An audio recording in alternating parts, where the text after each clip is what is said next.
10th standard social புக்கில் இருக்க question பார்க்கலாம். மான்சூன் அப்படின்ற சொல்ல வந்து எங்கேருந்து எடுத்திருக்காங்கன்னா மௌசிம் அப்படின்ற அரபு சொல்லிலேருந்து வந்து என்னென்னா எடுத்திருக்காங்க. இதன் பொருள் என்ன அப்படின்னு பார்த்தீங்கன்னா பருவகாலம் அப்படின்றது தான் இதோடைய பொருள். பருவகாலம் என்ற சொல் வந்து பல நூற்றாண்டுக்கு முன்னாடியே வந்து என்னென்னா அரபு நாட்டில் இருக்கிற மாலுமிகளால் பயன்படுத்தப்பட்டிருக்கு.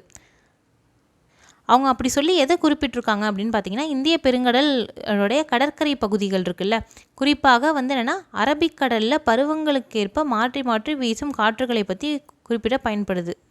அதாவது இந்தியா எப்படி இருக்குது அப்படின்னா இந்த பக்கம் அரபிக்கடல் இருக்கும், இந்த பக்கம் வந்து பருவக்காற்று மாற்றி மாற்றி வீசுதான், அதை குறிக்கிறதுக்காக பயன்படுத்தியிருக்காங்க. இந்த காற்று வந்து கோடை காலத்தில் தென்மேற்கு திசையிலேருந்து வடமேற்கு திசையை நோக்கி வீசுது. அதாவது இந்த பக்கத்துலேருந்து இந்த பக்கம் வீசும். இதுவே வந்து என்னென்னா குளிர்காலத்தில் எப்படி வீசும் அப்படின்னா உள்ளேருந்து வெளியே வந்து வீசும். அதை வந்து வடகிழக்கு திசையிலேருந்து தென்மேற்கு திசை நோக்கி வீசும். கோடை காலத்தில் அது தென்மேற்கு பருவக்காற்றுன்னு சொல்கிறோம். இதுவே வந்து குளிர்காலத்தில் இது பேர் வந்து என்னென்னா வடகிழக்கு பருவக்காற்று அப்படின்னு நம்ம சொல்கிறோம்.